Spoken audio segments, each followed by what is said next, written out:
मोदी सरकार ने 2016 में 8 नवंबर को अचानक से घोषणा की, जिसमें बताया गया कि 500 और 1000 के नोटों को बंद किया जा रहा है। पीएम मोदी ने खुद देश को संबोधित करते हुए इस निर्णय का ऐलान किया था, जिसके बाद कई महीनों तक देश भर में बैंकों और एटीएम के सामने पुराने नोट बदलकर नए नोट पाने के लिए लंबी कतारें देखी गई थी। तो वहीं अब 6 साल बाद सुप्रीम कोर्ट का इस मामले पर निर्णय आया है। दरअसल सुप्रीम कोर्ट के जस्टिस एस अब्दुल नजीर की अध्यक्षता वाली 5 जजों की बेंच ने इस मामले में केंद्र सरकार, आरबीआई और याचिकाकर्ताओं की दलीलों को सुनने के बाद दिसंबर 2022 में अपना फैसला सुरक्षित कर लिया था।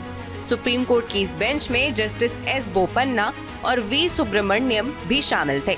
बेंच ने हाल ही में सरकार और आरबीआई से वो दस्तावेज पेश करने के लिए कहा था जिनको आधार बनाते हुए नोटबंदी का फैसला किया गया था। नोटबंदी के अलग अलग पहलुओं को चुनौती देने वाली 58 याचिकाओं की दलीलों को भी बेंच ने सुना, जिसके बाद इस मामले पर 5 जजों की बेंच में से 4-1 की बहुमत से नोटबंदी के खिलाफ सारी याचिकाओं को खारिज कर दिया गया। सुप्रीम कोर्ट ने कहा कि आरबीआई और सरकार के बीच लगभग 6 महीने से इस पर विचार विमर्श चल रहा था। बेंच ने ये भी बताया कि इस कानून को लागू करने में आरबीआई के एक्ट 26(2) का पूरी तरह से पालन किया गया, इसलिए नोटबंदी का फैसला गलत नहीं है। हालांकि याचिकाकर्ताओं ने सवाल उठाया था कि क्या आरबीआई के इस कानून का इस मामले में इस्तेमाल किया जा सकता है। तो बता दें कि आरबीआई एक्ट की धारा 26(2) के तहत केंद्र सरकार आरबीआई के केंद्रीय बोर्ड की अनुशंसा पर